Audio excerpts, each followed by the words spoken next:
Allah. Segala puji bagi Allah yang telah menciptakan barisan bintang indah dengan butiran bintang-bintang dan hamparan bumi suci akan paru-parunya. Alhamdulillah pada kesempatan ini kita bisa berkumpul di tempat ini dalam keadaan sehat walafiat. Salawat serta salam semoga kita curah kepada junjungan kita Nabi Perjalanan Nabi Benar Nabi Muhammad Sallallahu Alaihi Wasallam sebanyak kisah di pagi hari dan terima kasih dari kabarnya yang akan kita harapkan syafaatnya di akhirat. Mungkin dari saya yang disampaikan oleh saya cukup sekian, dan untuk selanjutnya tentang materi budaya positif akan saya serahkan kepada pemateri yang pertama, yaitu Ibu Devi Asdianti. Waktu saya persilakan.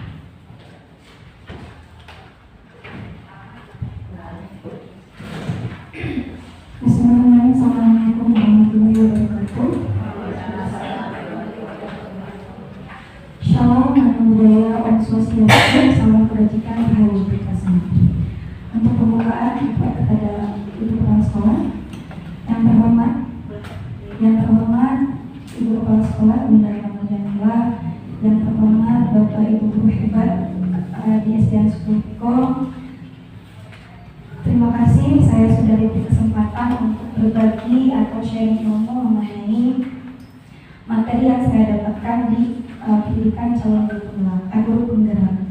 Nah, di sini mohon maaf Bapak Ibu guru hebat, saya bukan mau menggurui, saya bukan merasa yang paling hebat, saya bukan merasa yang paling bisa, cuma sedikitnya ada ilmu-ilmu yang bisa kita baca, bisa saya bagi dan bisa kita implementasikan bersama untuk mewujudkan budaya positif di sekolah kita. Untuk materi ini, materi tentang budaya positif ini adalah di modul ke-1.4. Itu artinya ada 3 modul sebelumnya. Jadi ini modul 1 ini adalah budaya positif adalah puncak dari modul 1. Nah, untuk budaya positif saya sedikit. Nah, ada 4 modul. Yang pertama adalah filosofi Ki Hajar Dewantara, kemudian nilai dan peran guru penggerak, isi guru penggerak, dan terakhir budaya positif. Nah, budaya positif ini adalah puncak dari modul 1. Untuk filosofi Ki Hajar Dewantara, mungkin Ibu semua karena kita anak sekolah penggerak tentu sudah paham tentang filosofi Ki Hajar Dewantara tadi. Saya yakin Bapak Ibu guru hebat semua sudah membuka platform Merdeka Mengajar yang akhirnya sudah dibahas di PMM atau Merdeka Mengajar. Kita bahas lintas bahwa pendidikan menurut filosofi Ki Hajar Dewantara adalah tempat bersenainya benih-benih budaya, di mana sebagai benih-benih budaya ini itu didasari oleh 2 basis kekuatan, yaitu kodrat alam dan kodrat zaman. Di mana menurut Ki Hajar Dewantara kita bukan saat mendidik anak bukan menulis di kertas yang kosong, tetapi kita menebalkan kodrat alam mereka. Kita tidak bisa mengubah dasar mereka, tapi kita bisa mengubah tingkah laku mereka disesuaikan dengan kodrat zaman. Dan tugas guru adalah mengubah berdasarkan kodrat alam yang mereka miliki. Kita akan mengubah melalui kodrat zaman berdasarkan budaya zaman sekarang, dimulai dari strategi pembelajaran, media pembelajaran, dan lain-lain yang saya yakin Bapak Ibu guru hebat semua, apalagi banyak Bapak Ibu guru yang senior di sini yang sudah lebih banyak pengalaman dalam mendidik anak didik di SDN. Nah, kemudian pendidikan juga guru seorang guru adalah ibarat petani atau tukang kebun yang merawat atau menuntun tumbuhnya benih agar tumbuh, berkembang, dan berbuah menjadi pribadi-pribadi yang berprofil belajar Pancasila. Seperti yang selalu kita galakan di akhir-akhir tahun ini, bahwa kita harus bisa melahirkan generasi-generasi pelajar Pancasila.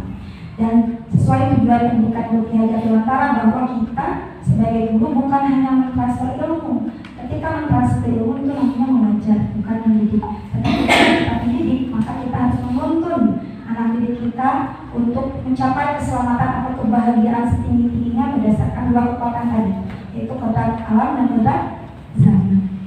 Nah, itu untuk filosofi yang pertama. Yang kedua, tentang nilai dan guru penggerak. Ini sebenarnya bukan hanya harus dimiliki oleh guru penggerak, tapi harus dimiliki oleh seluruh guru di Indonesia. Ya. Nilai yang pertama adalah 1, harus berpihak pada murid. Nah, inilah yang digadang-gadangkan oleh Bapak pemerintah tentang Merdeka Belajar, bahwa kita harus berpihak pada murid, berpusat pada murid. Pembelajaran tidak hanya guru yang di depan, tetapi kita harus membuat anak aktif dalam pembelajaran. Kita harus membuat anak-anak merasa nyaman, merasa tenang, merasa senang, merasa bahagia, sehingga tujuan dari pembelajaran itu tercapai. Kemudian yang kedua, mandiri. Di mandiri ini kita harus bisa memotivasi diri kita sebagai guru. Kita harus bergerak, akhirnya menggerakkan. Itulah moto guru penggerak yang saya yakin harus dimiliki oleh semua guru. Kemudian yang ketiga, reflektif. Seorang guru harus selalu merefleksi diri, mengevaluasi diri. Seorang guru harus bisa menerima kritik dan saran dari sesama guru, dari orang tua, dari peserta didik, dan dari stakeholders yang lain, termasuk dari kepala sekolah, dinas pendidikan, ataupun komite pembelajaran. Kemudian yang keempat, kolaboratif. Sebenarnya saya yakin ini bukan hal yang baru di SD kita, karena kita sekolah penggerak, apalagi kita sudah memiliki komunitas praktisi gesit atau gerakan edukasi spesial di lingkungan teman yang sudah kita lakukan dari zaman COVID, waktu pembelajaran COVID dari tahun 2020. Kita sudah melaksanakan gesit yang ibu kita berbagi ilmu tentang membuat video pembelajaran, tentang membuat modul ajar, dan itu adalah salah satu bentuk kolaborasi. Guru tidak hanya berkolaborasi dengan sesama guru, tetapi juga saya yakin guru juga harus berkolaborasi dengan siswanya, dengan orang tua, dengan stakeholders yang lain. Dan yang terakhir, guru harus inovatif. Nah, ini adalah memang tuntutan yang harus kita miliki, karena seiring perkembangan zaman, seiring perkembangan ilmu pengetahuan teknologi yang sangat pesat, guru memang harus dituntut untuk inovatif, membuat media pembelajaran yang beragam, membuat gerakan-gerakan yang membuat anak-anak nyaman, anak-anak bahagia, dan anak-anak pun merasa tidak dipaksa untuk belajar. Mungkin itu salah satu hal yang memang berat, tapi menuntut kreativitas anak, dan hasilnya pun saya yakin akan luar biasa jika kita memang bisa mengaplikasikan nilai ini. Kemudian ada peran. Nah, setelah kita memiliki nilai ini, kita harus mempunyai peran sebagai seorang pendidik atau seorang guru yang itu satu, menjadi pemimpin pembelajaran. Tentu kita harus memimpin pembelajaran di kelas, dari dimulai dari diri kita sendiri, kemudian di kelas. Di kelas kita bisa membuat anak-anak nyaman. Kita tidak boleh membuat anak-anak merasa dikucilkan.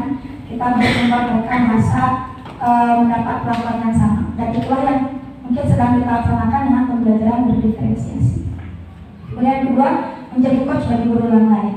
Nah, ini juga tidak asing sebenarnya, karena memang sudah dijalankan selama 2 tahun di sekolah kita, karena kita juga bergantian tiap minggunya untuk share ilmu.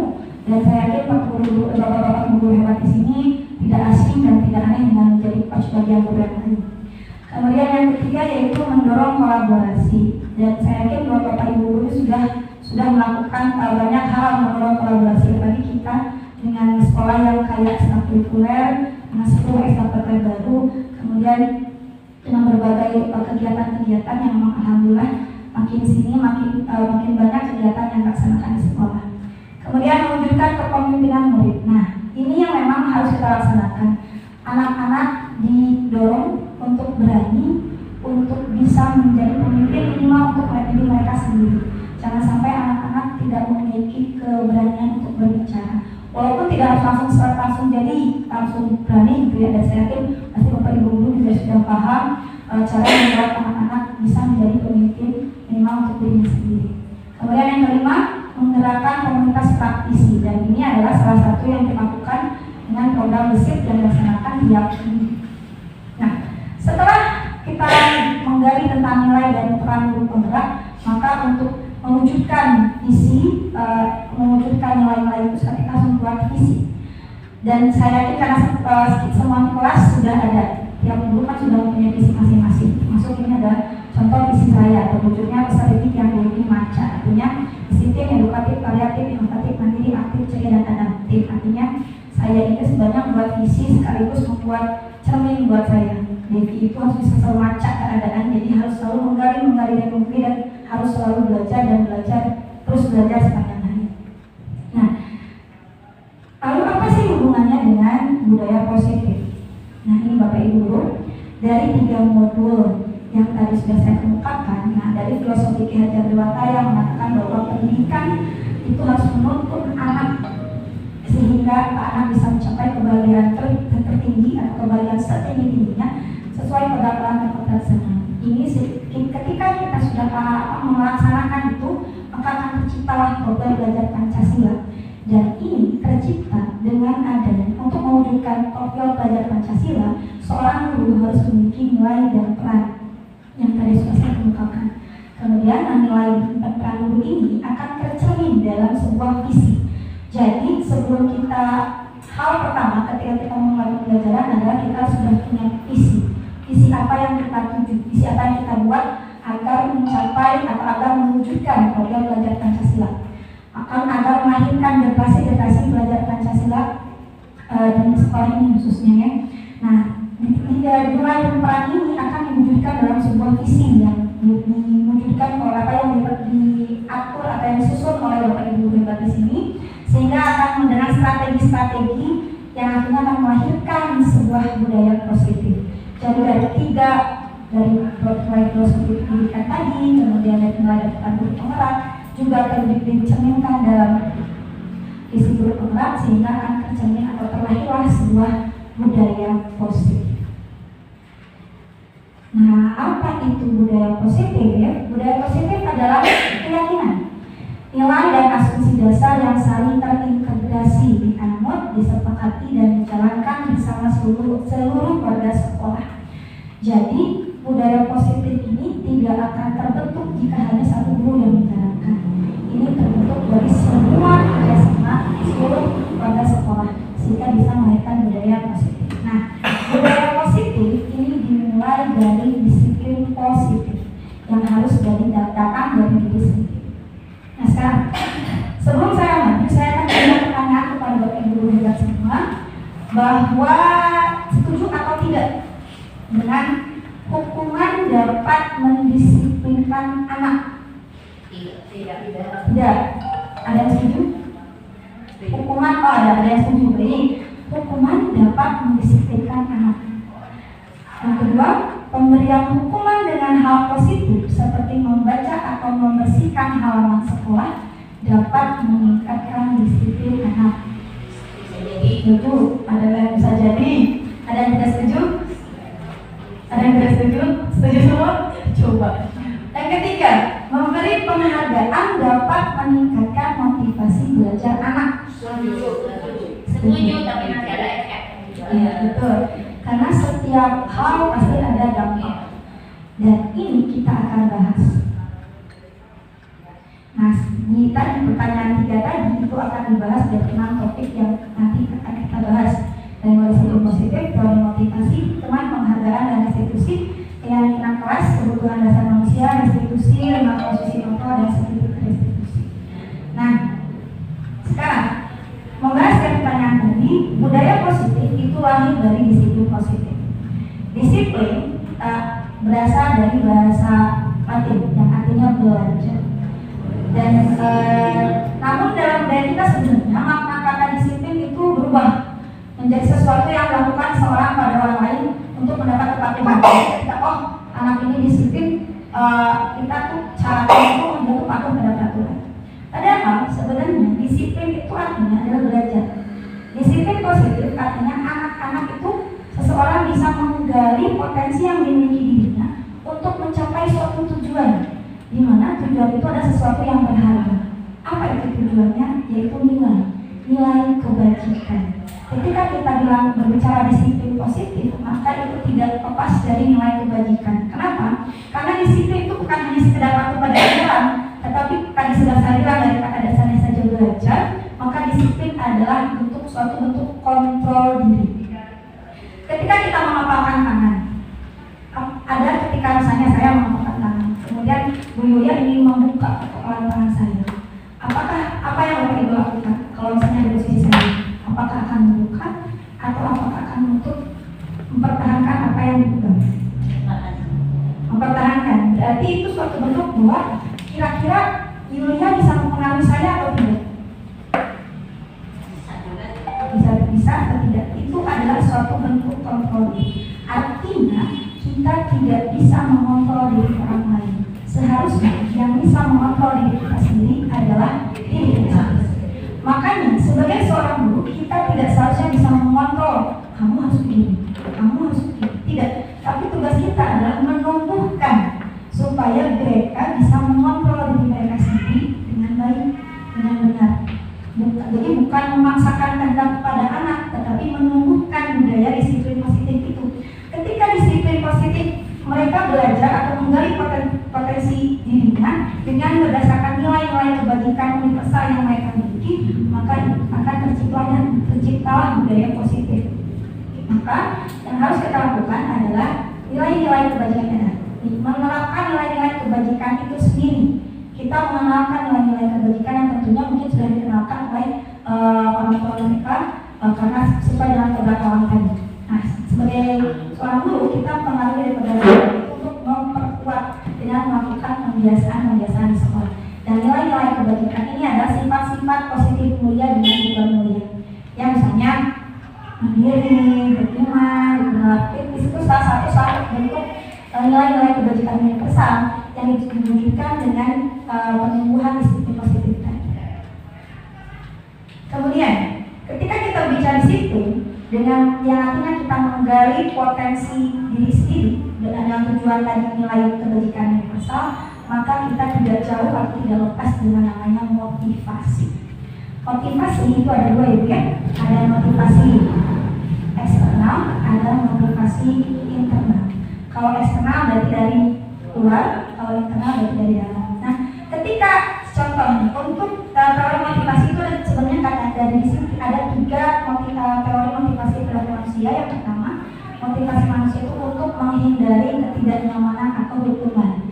Ini adalah bentuk motivasi eksternal. Contoh, ketika anak-anak datang masuk ke pagi, mereka tidak mau dihukum, mereka tidak mau disekap. Oleh karena itu mereka katanya datang pagi. Itu adalah salah satu bentuk motivasi eksternal. Yang kedua, untuk mendapat imbalan dari orang lain. Contoh ketika saya mau dapat nilai 100, dia dapat hadiah dari ibu, dia dapat hadiah dari mama, dia dapat hadiah dari papa. Itu adalah salah satu bentuk motivasi eksternal. Dan yang ketiga, untuk menghargai diri sendiri. Inilah dari tujuan dari disiplin positif.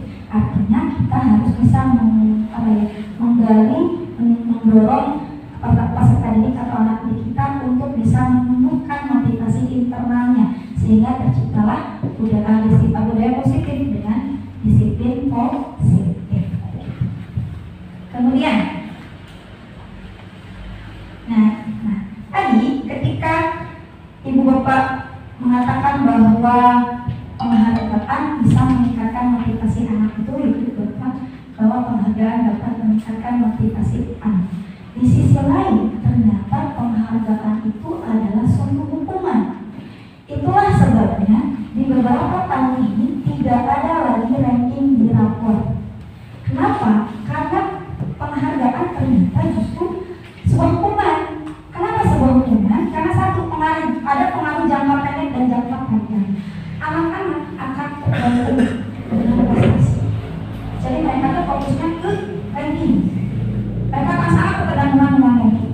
Mungkin itu saja, itu sebabnya saya berpikir, kenapa ya tidak ada ranking? Sebenarnya jadi itu lahir dari berbagai diskusi panjang sehingga tidak boleh ada peringkat di rapor.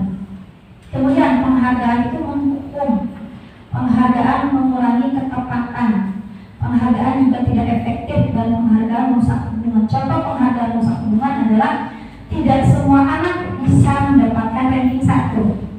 Mungkin kalau anak-anak yang ranking 1 dia akan bahagia karena dia mendapat penghargaan, mendapat ujian, mendapat hadiah. Tapi bagaimana dengan anak didik kita yang tidak mendapat peringkat? Bagaimana dengan anak didik kita yang dalam satu bidang dia tidak bisa atau kurang, tetapi justru mempunyai kelebihan di bidang yang lain? Itu adalah salah satu bentuk dampak negatif dari penghargaan. Makanya sekarang sudah tidak boleh lagi ada peringkat di rapor. Nah, penghargaan juga bisa menurunkan kualitas dan mematikan kreativitas.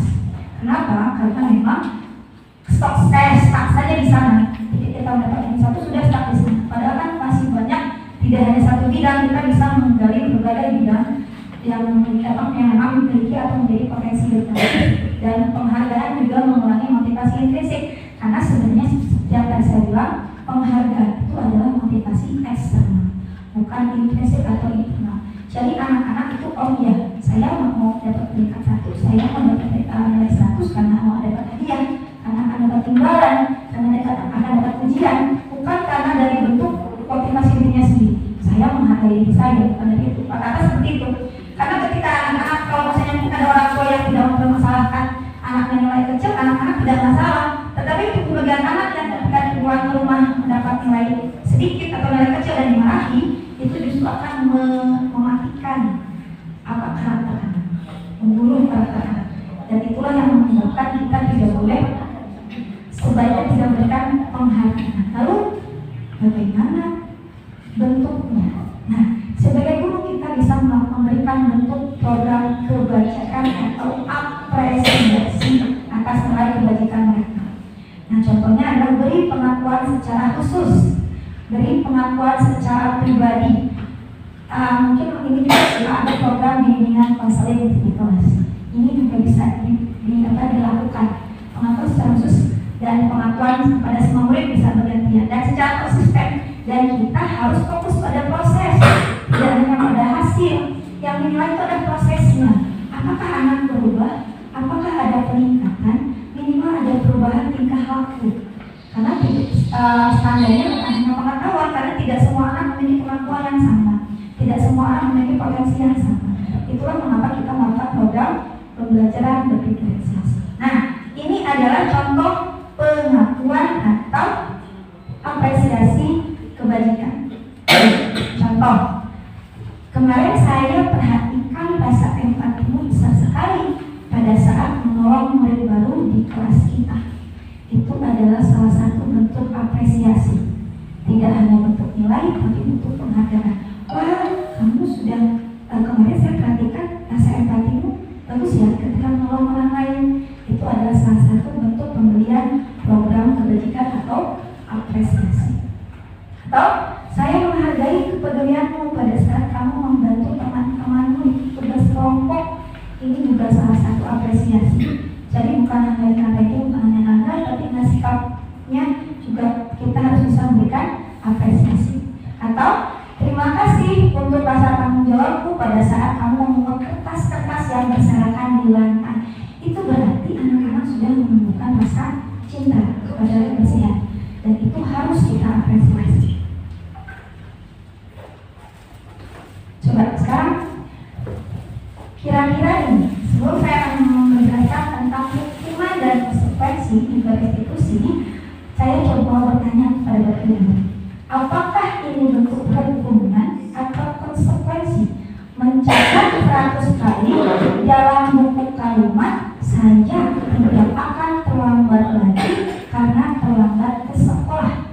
Itu hukuman atau konsekuensi? Hukuman.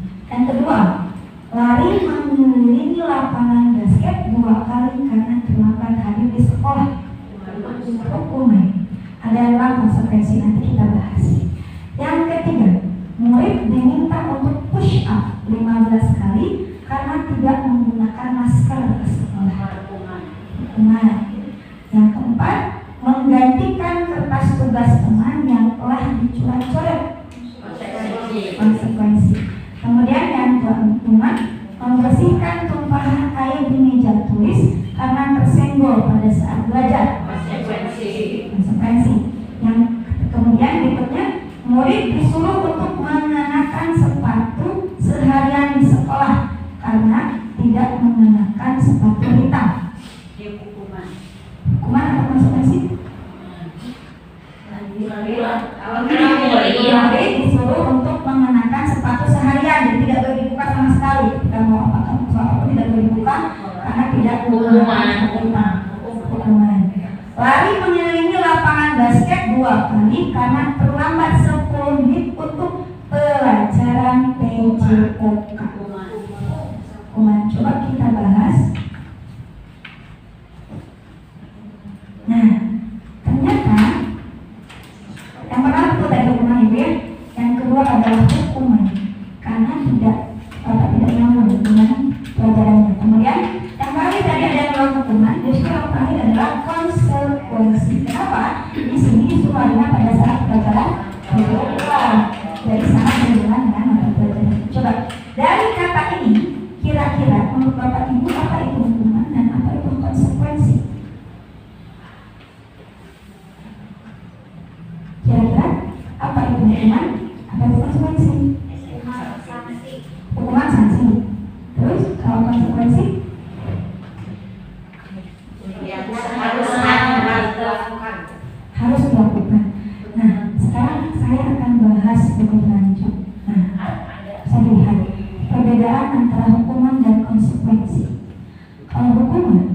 sesuatu yang menyakitkan harus terjadi.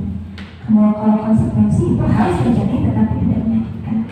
Ketika kita menyuruh anak kamu depan anak yang lain dengan berteriak-teriak, bersihkan WC, itu salah satu bentuk hukuman, bukan konsekuensi.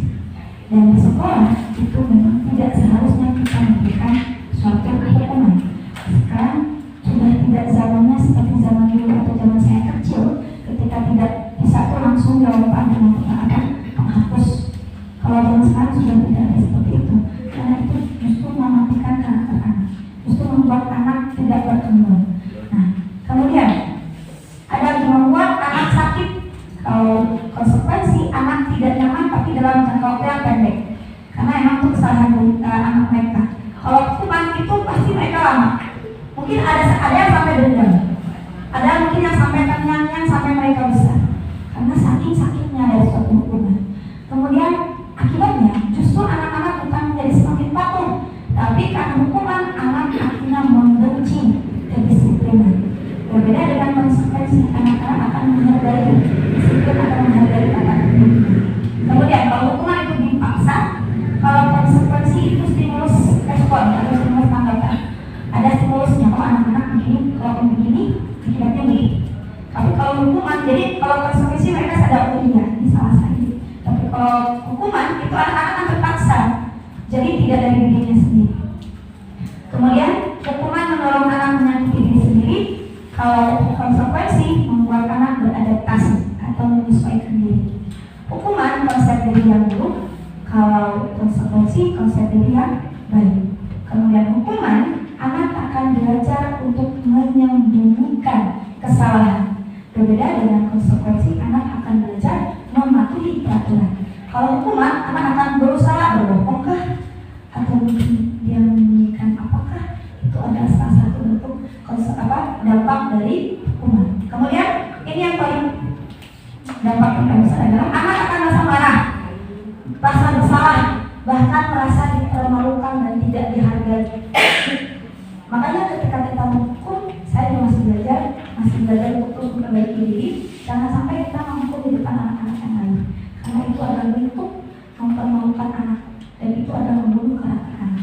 Kalau ini menghukum atau kalau ini bisa dimana gue itu bisa dipanggil ke depan atau di belakang anak-anak, jadi anak-anaknya tidak tahu. Kemudian di konsekuensi anak dibuat tidak nyaman tapi hanya untuk sementara. Bedanya jadi kalau hukuman jangkanya panjang dampaknya, kalau di konsekuensi jangka waktunya pendek. Nah, kemudian sebenarnya untuk menumbuhkan budaya positif seperti yang tadi saya bilang, bahwa harus ditumbuhkan disiplin positif, di mana harus ditemukan motivasi dari diri atau motivasi intrinsik. Hukuman atau konsekuensi pasti dulu beda apa? Hukuman atau konsekuensi? Konsekuensi. Tapi konsekuensi itu hanya sebatas dia mematuhi peraturan. Konsep diri yang baik, tapi sebatas memahami hanya mematuhi peraturan. Tetapi ada lagi yang bisa membuat konsep diri anak bukan hanya menjadi baik, tetapi menjadi kuat. Itu dengan adanya restitusi. Apa itu restitusi?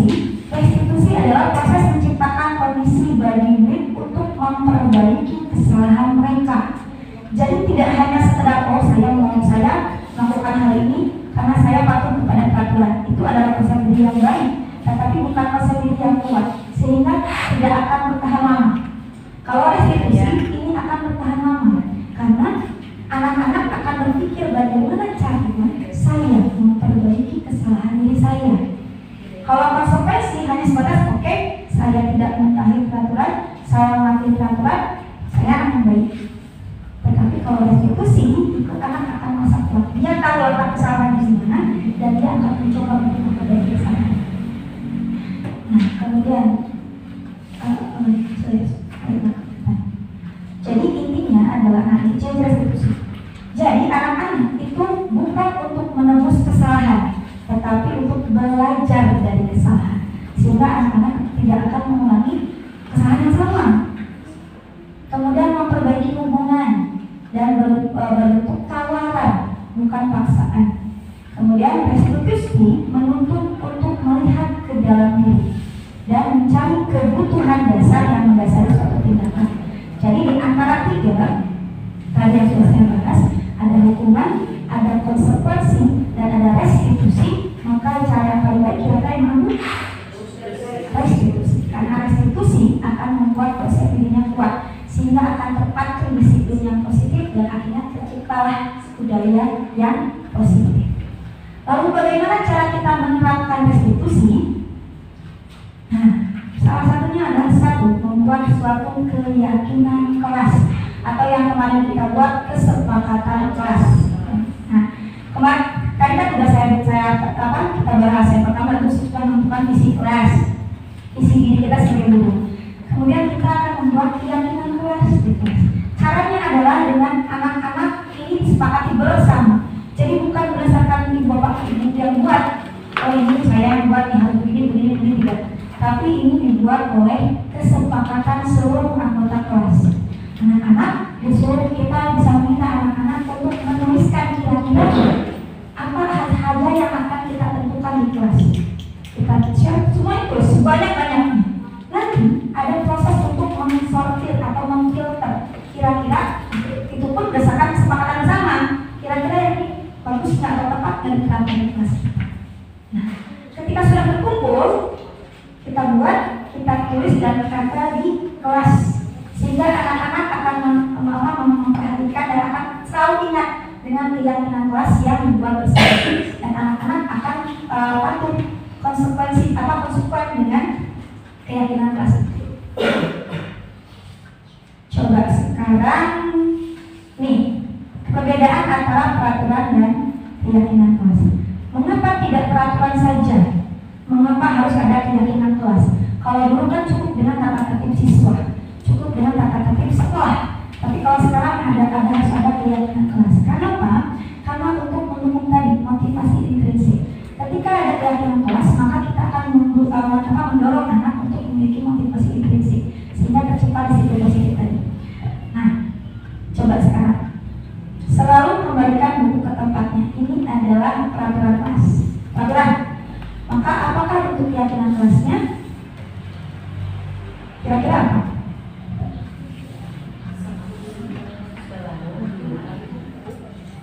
Apa yang dituntut? Nilai apa yang dituntut? Di keyakinan kelas. Tanggung jawab. Ketika selalu kembalikan buku ke tempatnya, maka anak-anak boleh tanggung jawab. Tanggung jawab kita cantumkan di keyakinan kelas. Jangan menulis selalu kembalikan buku ke tempatnya. Itu betul, itu bagus, tapi itu tidak akan membuka motivasi intrinsik. Jadi mungkin bisa bertanggung jawab terhadap barang-barang yang ada di kelas. Itu mencakup seluruhnya dan anak-anak akan berusaha membuka motivasi intrinsik. Itu salah satunya. Seperti misalnya hadir di sekolah 15 menit sebelum pembelajaran dimulai. Atau dilarang mengganggu orang lain. Jadi maksudnya menghormati orang lain, seperti itu. Nah, kemudian setelah keyakinan kelas, setelah kita tadi membuat visi, membuat keyakinan kelas, sekarang kita akan memahami dulu kebutuhan dasar manusia sebelum mengimplementasikan restitusi. Ada 5 kebutuhan dasar manusia. Yang pertama adalah bertahan hidup.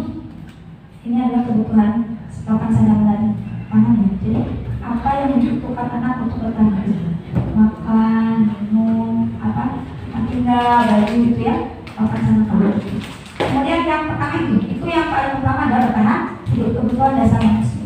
Yang kedua adalah kasih sayang dan rasa diterima. Jadi ini juga kebutuhan dasar manusia. Anak-anak harus merasa diterima. Anak-anak harus merasakan kasih sayang yang berlimpah dari kita, dari orang tua, termasuk dari kita selaku guru yang di sekolah. Jangan sampai anak-anak di sekolah tidak merasakan kasih sayang ini. Itu adalah kebutuhan dasar yang kedua. Yang ketiga adalah kesenangan. Anak-anak, apalagi dengan anak-anak, sesuai dengan filosofi Ki Hajar Dewantara bahwa pendidikan tujuannya adalah untuk menuntun anak untuk mendapatkan kebahagiaan setinggi-tingginya, maka tentunya kita harus membuat anak merasa nyaman. Anak-anak harus bahagia. Sehingga kalau anak-anak bahagia, anak-anak akan sangat kecil kemungkinannya untuk melakukan kesalahan, karena dia merasa tercukupi kebutuhannya, dia bisa. Kemudian yang Pak adalah kebebasan. Anak-anak bebas untuk memilih. Anak-anak dan akan bertanggung jawab dengan pilihannya. Disinilah dengan adanya pembelajaran berdiferensiasi, karena setiap murid adalah unik. Kita tidak boleh menyamaratakan anak. Saya yakin Bapak Ibu hebat semua sini sudah paham bahwa tidak semua anak itu sama karakternya. Bagi ibu bapak ibu yang sudah berpuluh tahun mengajar, apalagi saya juga pernah jadi murid bapak ibu di sini, bahwa anak itu punya karakter yang berbeda-beda, punya potensi yang berbeda-beda. Nah, ini adalah kebutuhan dasar yang harus dipenuhi. Anak-anak harus merasakan kebebasan. Kebebasan di sini adalah dia bebas memilih, dan akan kalau ketika kebebasan terpenuhi, dia pun akan bertanggung jawab dengan pilihan. Dan terakhir adalah penguasaan. Nah, di sini anak-anak itu harus memiliki banyak kesempatan untuk mengembangkan diri dan menguasai potensi mereka. Kita jangan misalnya anak ini nggak bisa di matematika tapi kita paksa juga nggak bisa. Kita harus bisa memberikan kesempatan untuk mereka berkembang.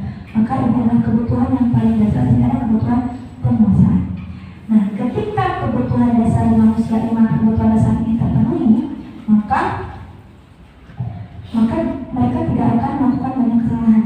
Justru kesalahan itu terjadi karena ada beberapa kebutuhan yang tidak terpenuhi.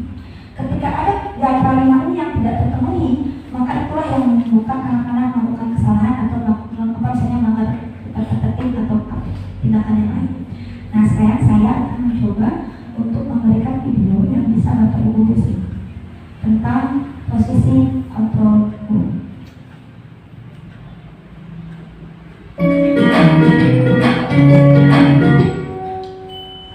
Salam bahagia Ibu dan Bapak Guru hebat. Dalam penerapan disiplin positif restitusi, salah satu program yang dikembangkan adalah 5 posisi kontrol. 5 posisi kontrol dalam restitusi adalah proses perjalanan seorang pendidik agar dapat mengenali dirinya. Pada video kali ini, kita akan membahas tentang 5 posisi kontrol yang dikembangkan oleh Diane Goshen dan contoh penerapannya.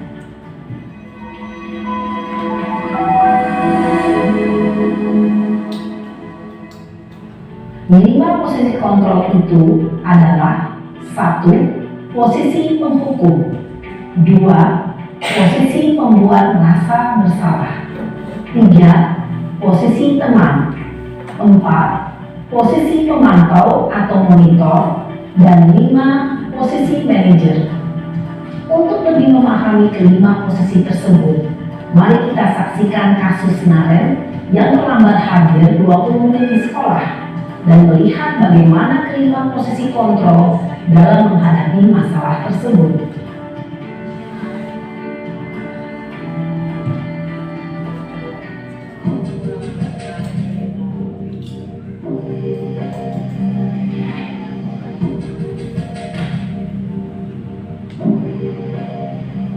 Naren! Sini kamu! Selamat pagi, Bu. Selalu terlambat. Kamu deh, pasti terlambat. Maaf, Bu. Saya Apa? Apa coba? Alasan kamu apa lagi? Kapan sih kamu tidak terlambat? Malas sekali ya kamu jadi anak. saya Dasar pemalas. Gak kapok-kapok sih kamu. Sudah berapa kali terlambat? Sana, kamu keliling lapangan basket 2 kali. Kenapa saya harus keliling lapangan basket, Bu? Kenapa? Kamu lawan ibu. Berani-beraninya jawab. Sudah terlambat, masih berani jawab enggak? Sekarang, keliling lapangan basket 5 kali sekalian. Biar kapok. Cepat. Pergi sana ke lapangan basket. Posisi penghukum biasanya berbicara dengan nada tinggi, menghardik, menunjuk-nunjuk, menyakiti, dan menyindir. Hukuman bisa berupa fisik maupun psikis. Ibu dan Bapak Guru hebat, dampak yang terjadi pada murid ketika guru berada pada posisi penghukum adalah murid cenderung akan memberontak, bahkan menyimpan dendam.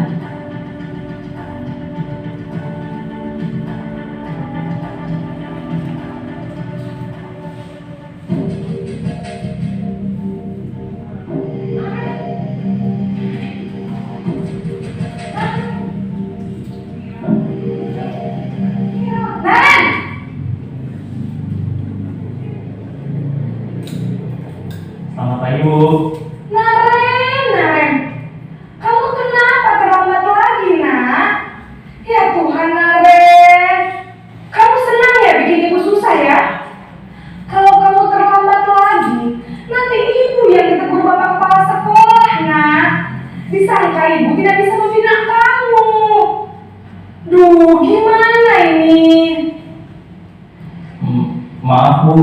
Duh Gusti Naren. Kamu suka ya kalau ibu tegur bapak kepala sekolah? Terus, sekarang ibu harus tulis apa yang di buku absen? Ini kamu sudah sering terlambat loh. Ibu harus apa coba? Maaf Bu, maaf sekali. Ya sudah, lain kali jangan bikin ibu susah lagi ya nak ya. Ibu tidak akan kuat lagi kalau kamu gini terus. Bisa jantungan kalau ibu tegur bapak kepala sekolah. Sana cepat ke kelas. Maaf ya Bu, maaf sekali. Posisi pembuat rasa bersalah berbicara dengan nada tenang, cenderung lembut, namun kata-kata yang diutarakan membuat murid merasa menjadi orang yang gagal, memandang buruk dirinya sendiri, merasa tidak berharga, dan tidak sanggup membahagiakan orang lain. Ketika guru mengambil posisi pembuat rasa bersalah, murid akan menganggap dirinya yang bersalah dan ia akan menyimpan emosi negatif tersebut di dalam dirinya.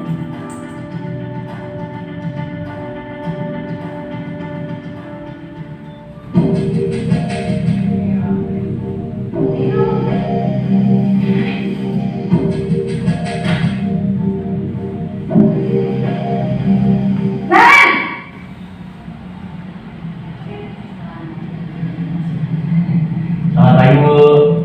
Wah, sudah jam berapa ini nak? Terlambat lagi ya sayang. Iya Bu, habis ibu saya lupa bangunkan saya Bu. Kamu malah menyalahkan ibu kamu. Kamu bukannya anak yang larinya paling kencang. Kok terlambat sih? Iya Bu, saya memang lambat bangun tadi. Jadi biarpun saya lari kencang, tetap gak kekejar Bu. Ya sudah sana. Nanti lain kali larinya lebih kencang lagi ya. Biar gak terlambat lagi. Bikin seneng ibu demi ibu. Bisa kan? Bisa lah Bu. Ya sudah sana masuk kelas. Ibu beresin urusan absen kamu. Kamu ini ada-ada saja. Posisi teman, guru berbicara dengan nada suara ramah, akrab, cenderung bersenda gurau untuk menjaga suasana tetap santai. Murid akan merasa senang, aman, dan akrab dengan guru. Identitas yang tercipta adalah identitas sukses atau berhasil. Namun, perlu diingat, karena ini masih dorongan eksternal, maka ada faktor ketergantungan dari murid kepada orang tertentu. Di sini, guru absennya, sehingga di lain waktu, murid bisa berperilaku baik, namun hanya kepada orang-orang tertentu saja.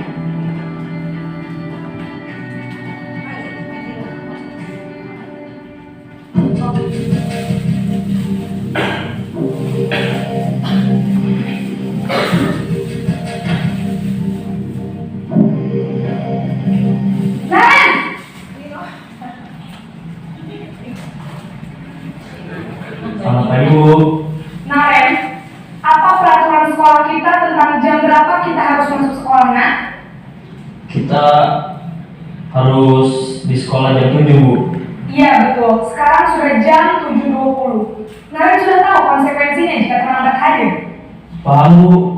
Saya harus tinggal kelas pas jam istirahat selama 20 menit. Iya benar, konsekuensinya demikian. Jadi nanti jam 9.30 pas istirahat, kamu harus tinggal di kelas, kerjakan tugas tambahan untuk ketertinggalan kamu, ya? Baik Bu. Posisi pemantau mengandalkan penghitungan atau data untuk mengontrol murid. Guru mengarahkan murid berdasarkan peraturan dan konsekuensi. Seorang pemantau menunjukkan bahasa tubuh dan ekspresi wajah yang datar dan cenderung formal.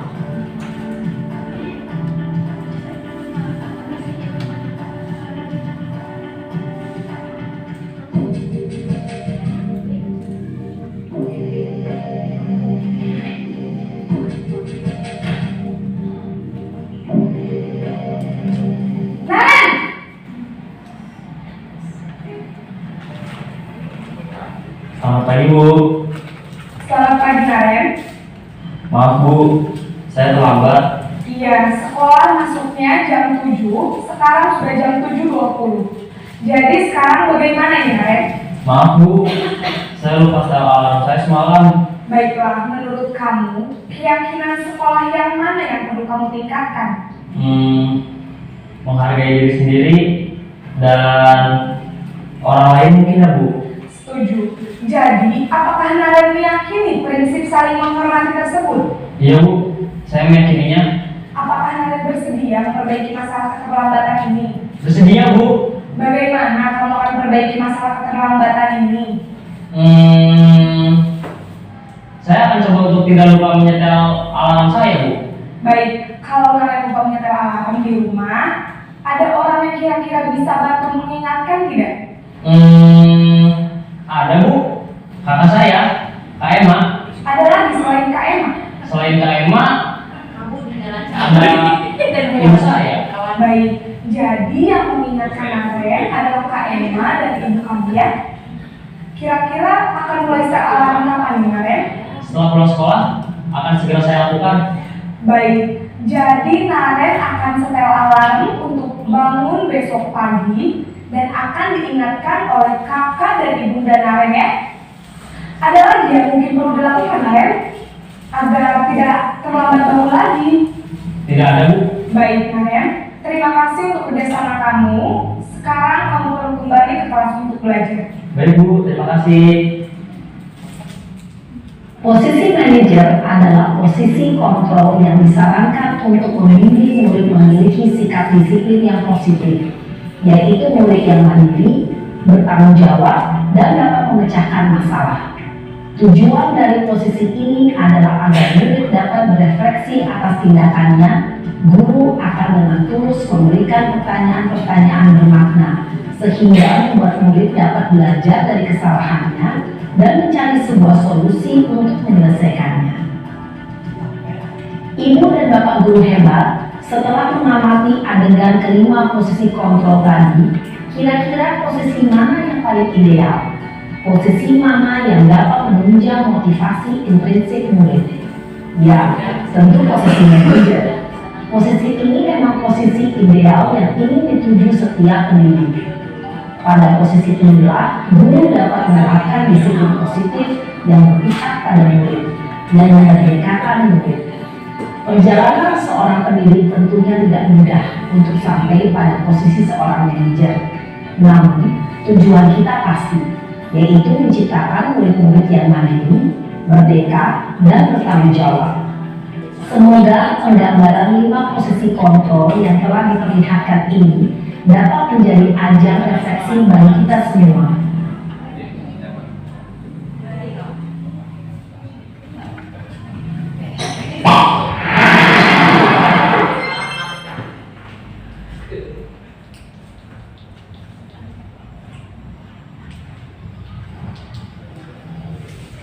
Baik, Bapak Ibu hebat, tadi sudah nonton 5 posisi kontrol guru.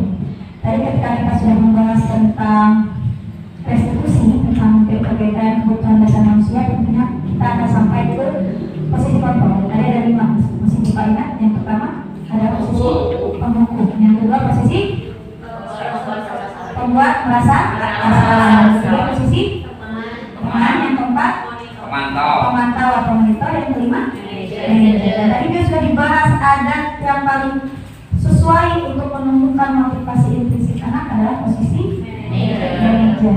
Dan ada 5 posisi tersebut, ada yang bisa memunculkan identitas gagal, ada yang bisa memunculkan identitas sukses. Yang memunculkan atau yang menimbulkan identitas gagal adalah posisi penghukum dan pembuat merasa bersalah. Itu adalah akan menimbulkan identitas atau akan melahirkan identitas yang gagal pada anak. Kenapa? Karena di posisi yang tadi sudah dibahas oleh tadi bahwa di video tadi dibahas bahwa ketika posisi penghukum, anak-anak akan dendam, anak-anak akan agresif, anak-anak justru akan memberontak, sehingga bukan menciptakan identitas yang sukses. Oh, karena kita marah-marah, karena kita menghukum, anak-anak akan disiplin. Mungkin hanya saat itu saja, tapi bagaimana di belakang? Mungkin mereka mendendam, mungkin mereka iri hati, atau mungkin sampai ketika kita dewasa itu masih ingat Mas, Pak, sok nonton, sok apa, sok itu ternyata sampai dewasa. Itu adalah salah satu posisi yang justru membuat identitas gagal anak. Begitupun dengan posisi yang kedua, yaitu membuat merasa bersalah. Kenapa? Karena dengan membuat merasa bersalah, tadi sudah dibahas bahwa bagaimana Bapak Ibu Guru bahwa anak-anak akan merasa bersalah, mereka akan merasa justru rendah diri, akan menyangkal, itu akan membuka kebohongan yang lain, karena tidak mau merasa disalahkan, akan merasa rendah diri, dan itu akan menciptakan juga identitas yang gagal. Nah, ada 3 yang membuat identitas sukses, yaitu posisi ketiga itu posisi teman, posisi pemantau, dan posisi manajer. 3 posisi ini sebenarnya bisa melahirkan identitas yang sukses. Tapi kembali lagi bahwa ketika posisi teman, anak-anak akan ketergantungan dengan guru tersebut. Ketika guru tersebut tidak ada, beda lagi ceritanya.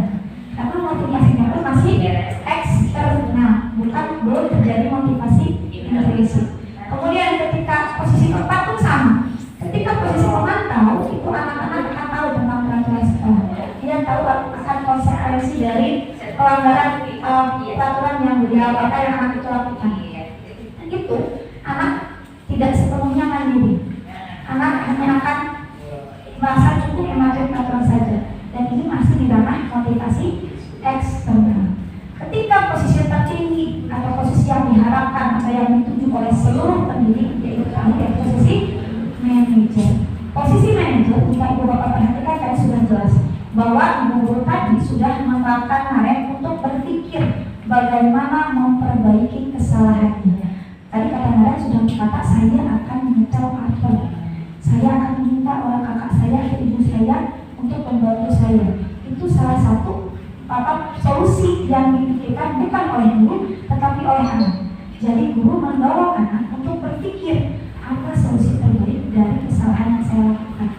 Posisi manajer ini mencakup 2 posisi. Jadi ketika tadi 3 posisi pencipta identitas sukses adalah teman, pemantau, dan manajer. Manajer itu mencakup posisi teman dan pemantau. Jadi tidak terlalu tegas seperti posisi pemantau, juga tidak terlalu tenang atau nyaman seperti posisi teman. Tetapi posisi manajer, anak guru itu netral, maksudnya netral, dan anak-anak akan menemukan motivasinya sendiri dan berpikir solusi dari masalah yang dia lakukan. Jadi anak-anak akan berpikir bagaimana memperbaiki kesalahannya dan belajar dari kesalahan. Kemudian, coba sekarang saya mau nanya. Saya kecewa sekali dengan kamu. Kira-kira ini posisinya apa? Penghukum, pembuat merasa bersalah, pemantau, atau manajer? Merasa bersalah. Kalau yang berikutnya, kamu tidak pernah benar melakukannya. Kemudian, ayo lakukan lebih ibu atau bapak. Rasa bersalah itu mah. Apakah kamu mau mendapatkan stiker bintang hari ini? Bagaimana kamu bisa menyelesaikan masalah ini? Kamu selalu yang paling terakhir. Nah ini, saya kecewa sekali dengan kamu membuat orang merasa bersalah. Kamu tidak pernah itu sudah menghukum. Kemudian ayo lakukan demi ibu tadi deh, demi ibu, ya, gitu. Tadi teman. Kemudian, apakah kamu mau mendapatkan stiker bintang tadi? Kalau tipe pemantau itu selalu mengingatkan dengan aturan, selalu mengingatkan dengan konsekuensi pemantau. Kemudian, bagaimana kamu bisa menyelesaikan? Ini adalah posisi manajer dan kamu selalu paling terakhir itu posisi penghukum. Nah, sekarang itu adalah contoh dari 5 posisi kontrol guru. Nah, sekarang kita akan bahas tentang segitiga restitusi. Segitiga restitusi ini adalah contoh pengimplementasian bagaimana kita menyelesaikan masalah.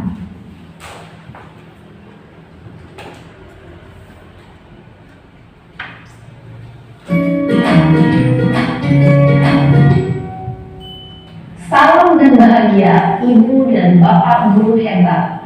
Pada video kali ini kita akan membahas tentang salah satu program disiplin positif yang diterapkan di lingkungan sekolah yang dikenal dengan nama restitusi.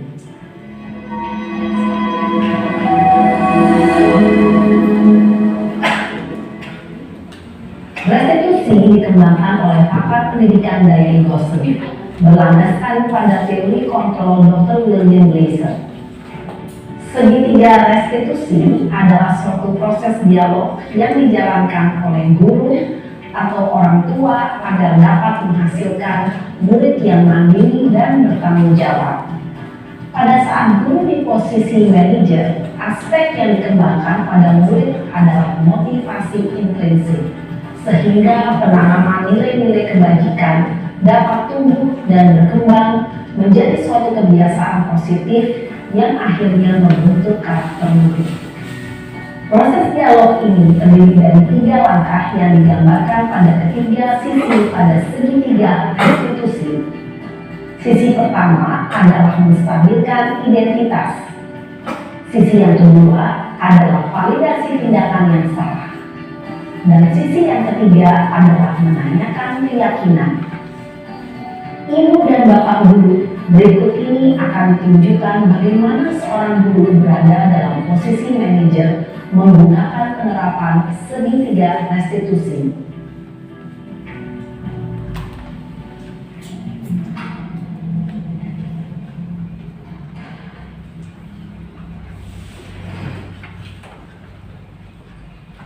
Siang Sarah.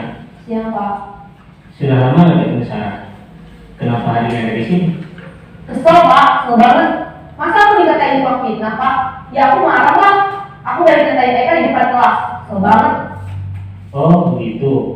Ya pasti kamu marah dan kesal. Bapak juga akan marah apabila ada yang menuduh Bapak seperti itu. Kemudian pada saat itu kamu mau melakukan apa? Ya saya langsung ngatain Eka lah Pak. Kesel banget. Saya bentak-bentak dia di depan teman-teman lain. Oh begitu.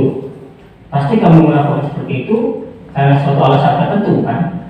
Iyalah, masa saya diam saja Pak? Ya saya bela diri lah. Masa saya dituduh tukang fitnah?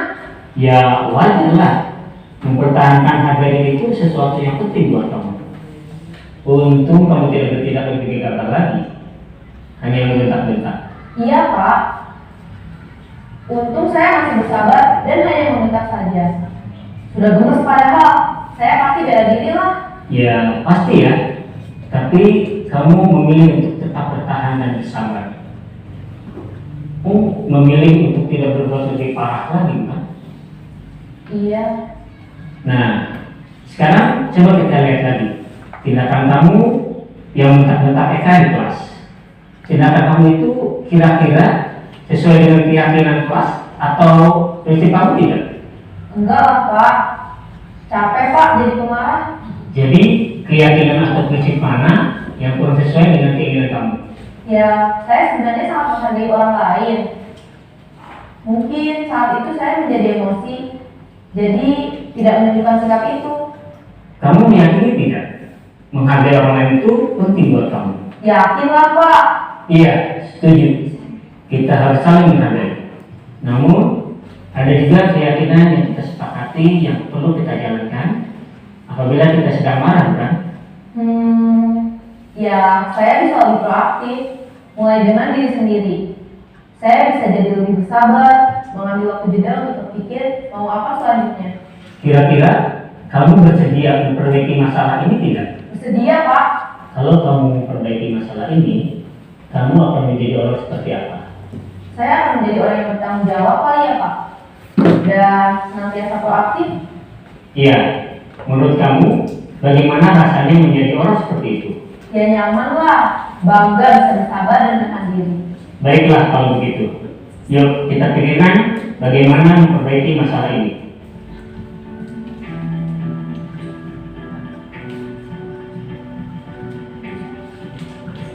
Ibu dan bapak guru hebat. Baru saja kita menyaksikan contoh bagaimana seorang guru berada dalam posisi manajer menggunakan penerapan segitiga restitusi. Mari kita bahas satu persatu. Pada sisi pertama, menstabilkan identitas berdasarkan pada prinsip bahwa membuat kesalahan adalah bagian dari proses pembelajaran. Sisi pertama dari segitiga ini berperan menggeser identitas murid dari identitas gagal ke identitas sukses. Murid yang sedang bertingkah laku yang tidak pantas atau menarik diri saat itu sedang mengalami identitas gagal. Bila kita mengkritiknya, maka posisinya tidak akan berubah. Kita bisa mengajukan pernyataan-pernyataan ini. 1. Membuat kesalahan sesuatu yang wajar. 2. Manusia tidak ada yang sempurna. 3. Kita bisa memperbaiki masalah ini. 4. Saya tidak menanyakan kesalahannya. Saya lebih fokus bagaimana memperbaiki masalah ini. 5. Apakah saat ini kamu tengah menjadi orang yang baik untuk dirimu sendiri? Pada sisi kedua, validasi tindakan yang salah berlandaskan pada prinsip bahwa setiap perilaku berupaya memenuhi suatu kebutuhan tertentu. Guru yang telah memahami teori kontrol akan bergeser dari pemikiran stimulus respon menjadi proaktif dan mencoba untuk mengenali tujuan dari perilaku murid, mengenali dan mengakui kebutuhan murid ini dapat memperbaiki hubungan dengan murid tersebut. Pernyataan atau pertanyaan bisa disampaikan dengan nada suara tidak menghakimi atau memojokkan, sehingga dapat mengembalikan murid pada posisi positif.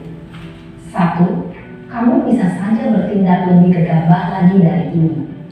2. Kamu bukan melakukannya tanpa suatu alasan tertentu. 3. Kamu melakukannya karena mempertahankan sesuatu yang penting bagimu. 4. Mungkin kamu bisa mempelajari suatu perilaku baru yang lebih efektif. Bersediakah kamu mempelajarinya?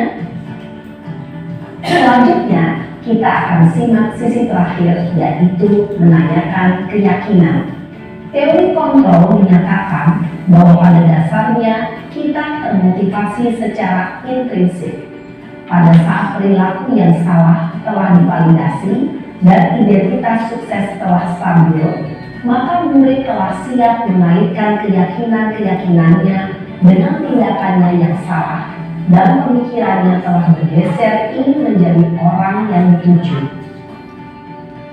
Pertanyaan-pertanyaan ini dapat menaikkan keyakinan-keyakinan yang diambil murid. 1. Sebagai keluarga atau kelas, apa yang kita yakini? 2. Nilai-nilai apa yang telah kita sepakati? 3. Seperti apa gambaran sebuah kelas yang ideal bagi kamu? 4. Kamu ingin menjadi orang seperti apa?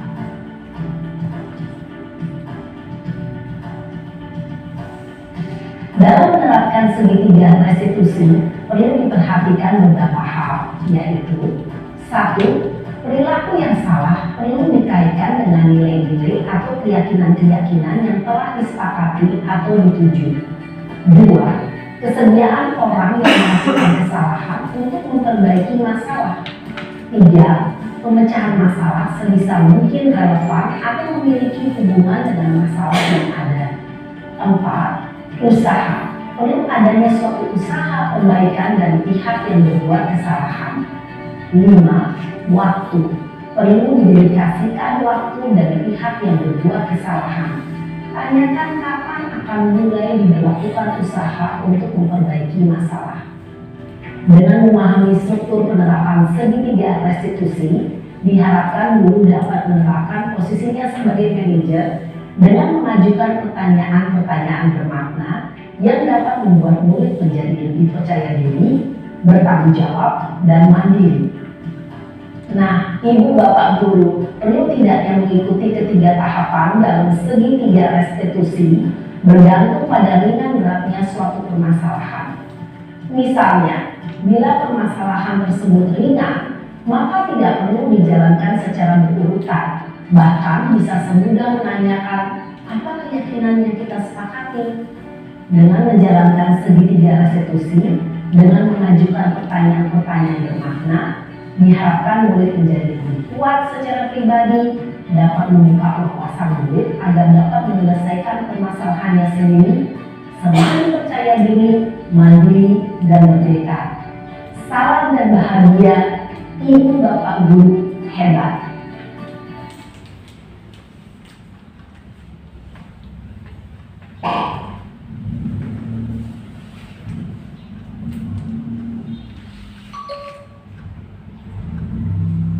Baik, Bapak Ibu guru hebat sudah menyaksikan ada tentang segitiga restitusi.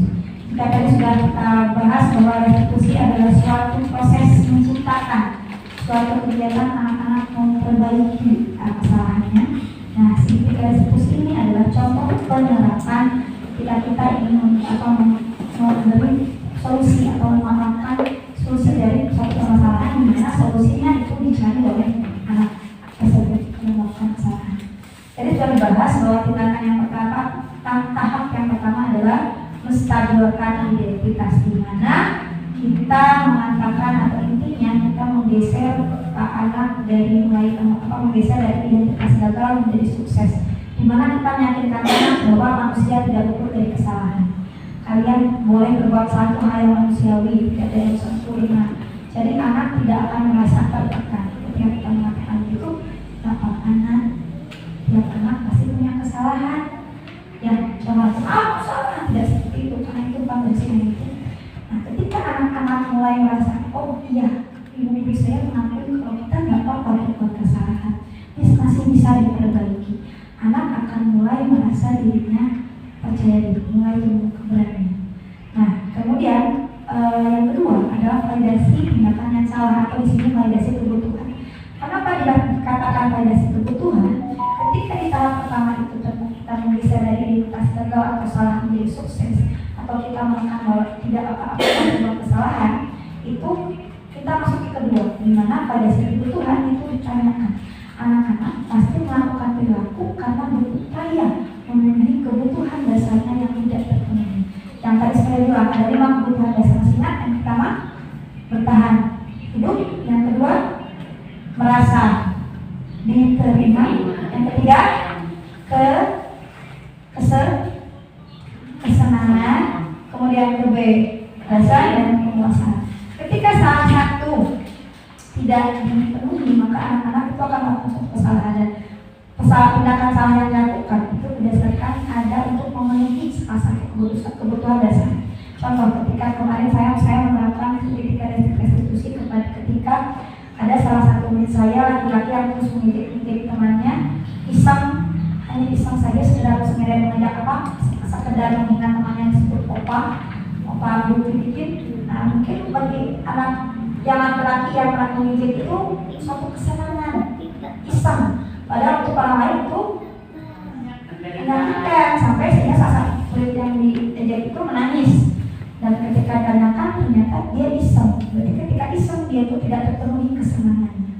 Nah, kita itu tahap ini adalah validasi kebutuhan tersebut.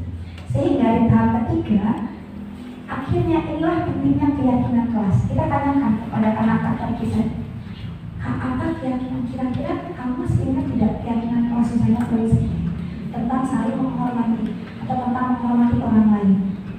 Kalian bilang, kalau kita ingat kira-kira perbuatan kamu yang tadi itu mencerminkan tidak menghormati orang lain. Tidak. Kenapa? Kata awalnya karena tidak terpenuhi kesenangan. Kita arahkan coba. Kira-kira kalau untuk memenuhi kebutuhan biar senang, biar kamu senang, ada kegiatan lain tidak selain tadi mengejek teman kamu? Ada tidak yang membuat kamu senang? Dia berpikir ada, Bu, saya senang main bola. Akhirnya kita arahkan, ya sudah, aku main bola saja daripada temannya. Itu adalah salah satu bentuk penerapan restitusi. Jadi anak-anak berpikir, ada ya Bu, apa? Mencari saya seperti apa?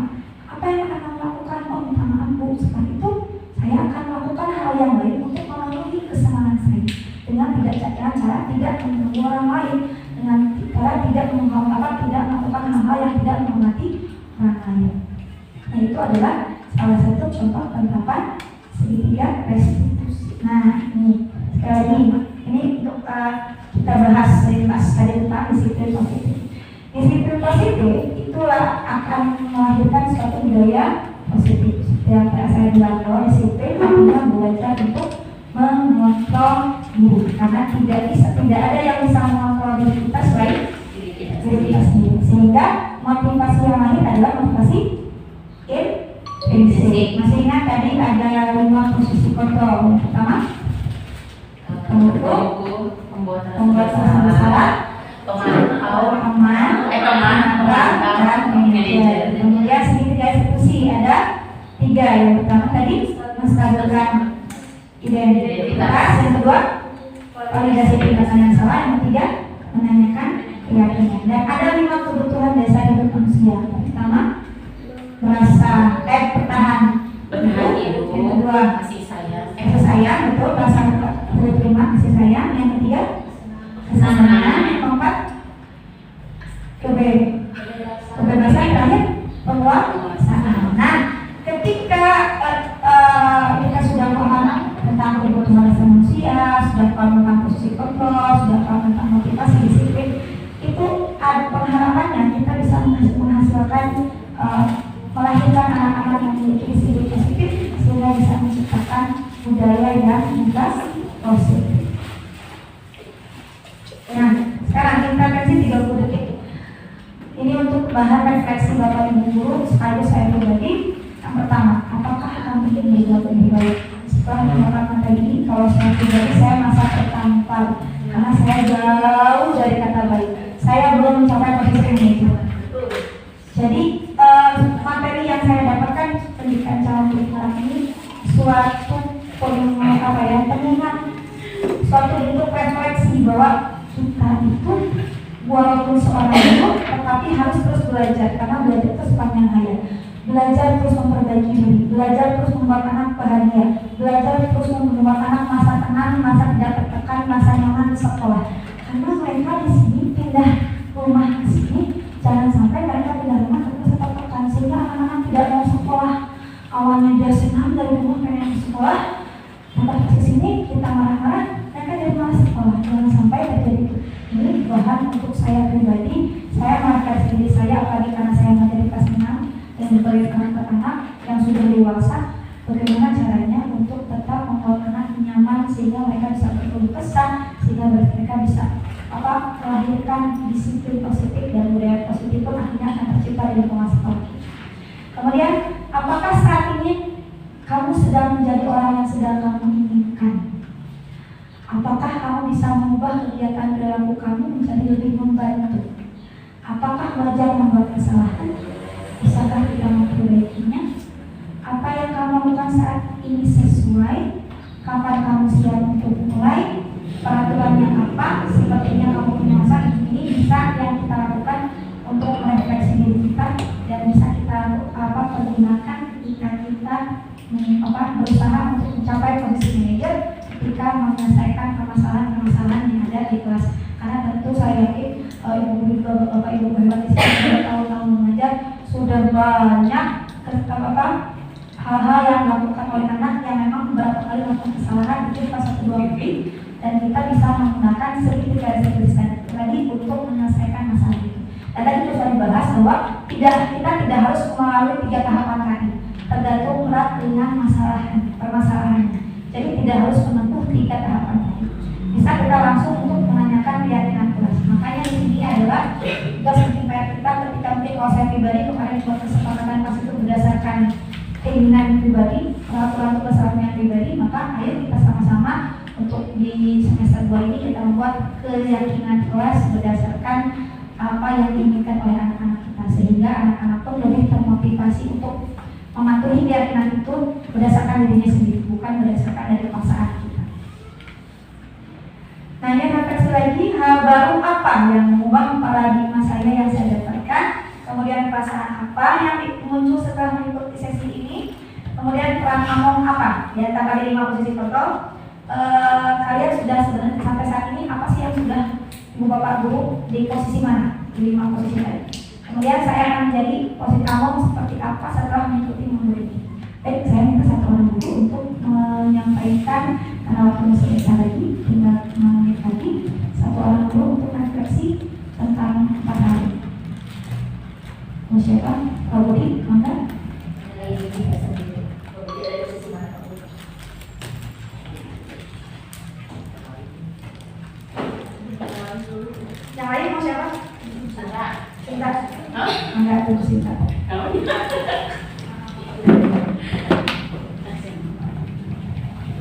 Bismillah. Posisi yang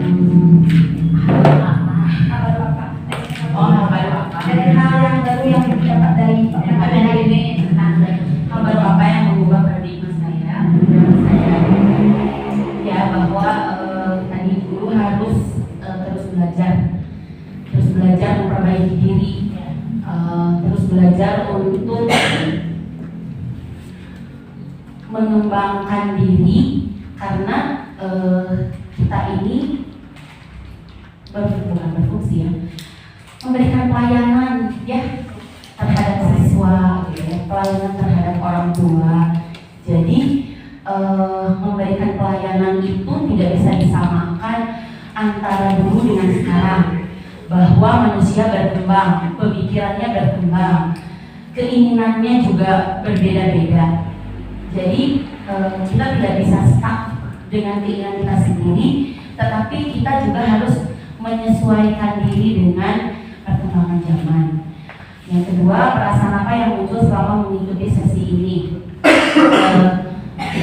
khususnya mengenai makna disiplin, motivasi dan motivasi intrinsik. Terus terang saya baru tahu bahwa disiplin itu artinya belajar.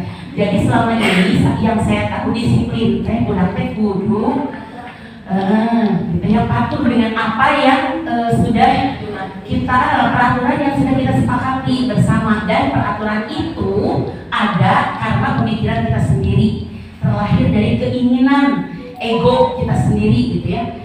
Nah, dengan melalui sesi tadi saya mulai memahami gitu bahwa pendidikan itu adalah pelayanan terhadap murid, berpusat kepada murid. Meskipun dalam perjalanannya kita tetap harus melalui tahap-tahap tertentu yang memang tidak boleh dilangkahi gitu ya. Ketiga, peran among seperti apa yang telah saya lakukan selalu itu seperti tadi ya, ada yang 5 itu ya. Posisi saya seseringnya berenangnya memberi rasa bersalah. Saya memang sering mau meninggal kasihan gitu nya ke ibu tadi juga mau kan, tapi kamu lah teman hati kan. Itu adalah ucapan yang sering saya katakan kepada anak-anak. Keempat, saya akan menjadi among yang seperti apakah setelah ini saya harus menjadi manajer. Semangat untuk jadi manajer ya, meskipun dalam tahap itu ada proses dan kita akan menikmati prosesnya. Sulit pasti, susah pasti, tapi ayo kita saling mengingatkan, ayo kita berusaha sekuat tenaga. Kan kita juga gak anak, prosesnya yang harus kita nilai. Mudah-mudahan meskipun sulit, tapi prosesnya dinikmati dan dijalani dan menghasilkan apa yang kita harapkan. Terima kasih.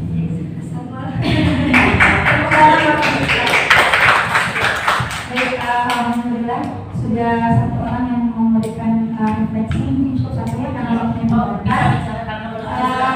sekali banyak hal baru, bukan hanya buat Muslim, tapi saya pribadi ketika mengikuti program pendidikan untuk ini banyak hamparan-hamparan. Artinya saya jauh dari kata sempurnaan, sampai kemudian kata acan teman-teman kata guru.